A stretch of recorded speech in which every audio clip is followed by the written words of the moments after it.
Good morning students. आज हम IT act का टॉपिक लेंगे। आईटी एक्ट के अंदर हम चैप्टर 12 ले रहे हैं आज, और इसका टाइटल है intermediaries not to be liable in certain cases. कि कुछ पर्टिकुलर केसेस में इंटरमीडियरी की लाइबिलिटी नहीं होगी, ये इसके अंदर हम लेंगे। इसके अंदर सेक्शन 79 है, exemption from liability of intermediary in certain cases. कि जो इंटरमीडियरी है उनका लाइबिलिटी कुछ केसेस में एग्जेम्प्टेड रहेगा, मतलब वो लाइबल नहीं रहेंगे अगर कुछ रॉन्गफुल या अनलॉफुल एक्ट होता है। तो ये सेक्शन 79 है। इसका सबसेक्शन 1 है, not withstanding anything content in any law for the timing in force. कि किसी दूसरे लॉ में कोई भी चीज़ अन्यथा होते हुए, but subject to the provisions of subsection 2 and 3।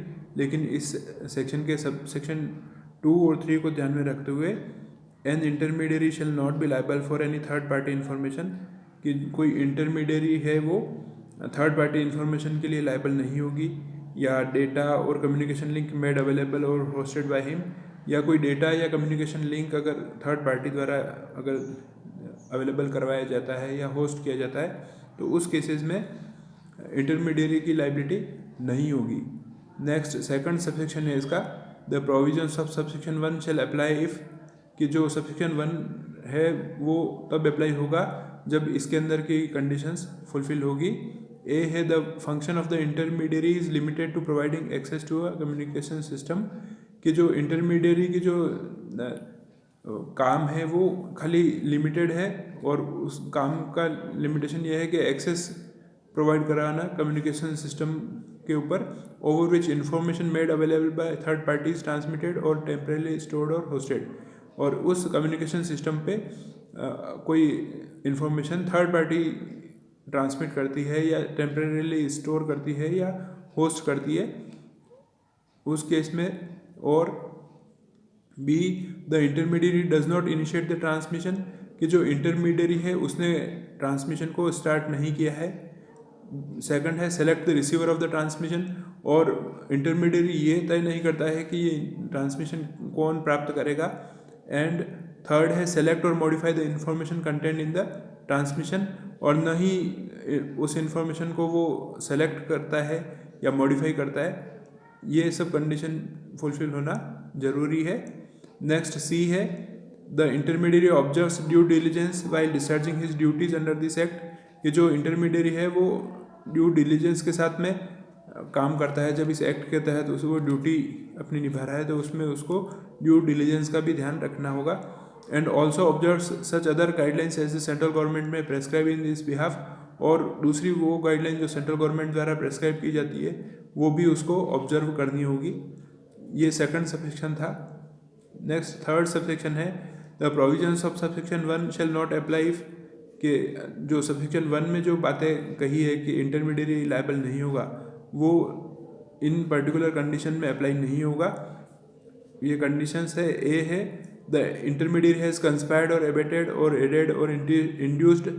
कि अगर इंटरमीडियरी ने कोई कॉन्स्पिरेसी की है या एबेटमेंट किया है या फिर एड किया है पर्टिकुलर किसी एक्ट के लिए, या इंड्यूस किया है वेदर बाय थ्रेट्स और प्रॉमिस।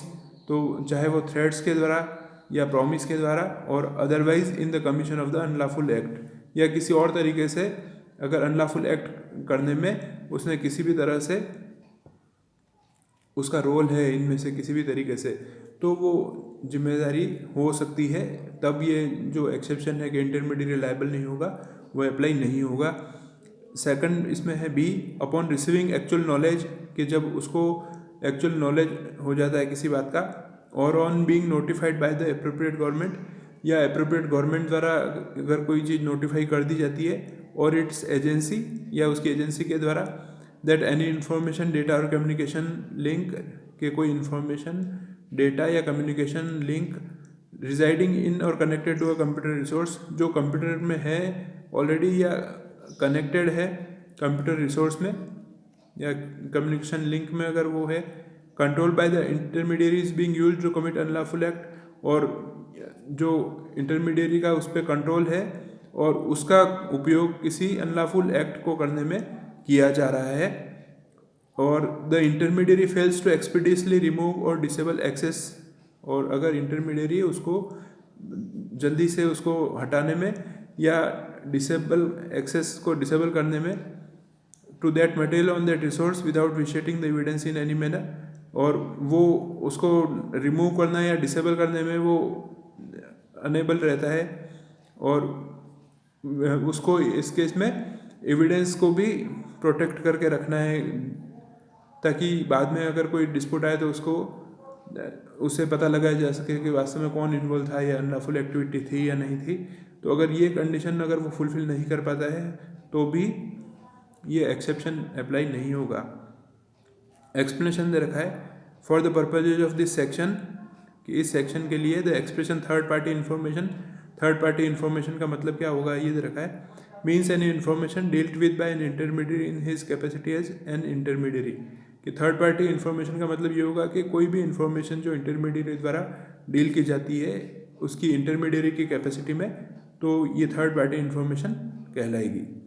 तो ये था सेक्शन 79, जिसमें हमने देखा कि कुछ सर्टेन केसेस में इंटरमीडियरी की जिम्मेदारी नहीं होती है क्योंकि वो कम्युनिकेशन लिंक का काम करता है और उसका कंट्रोल नहीं रहता है इन्फॉर्मेशन रिसीव करने, कौन रिसीव करेगा या क्या इन्फॉर्मेशन दी जा रही है, तो इसलिए एग्जाम्शन आईटी एक्ट में दिया गया है। अब इससे आगे हम नेक्स्ट क्लास में लेंगे। Thank you very much.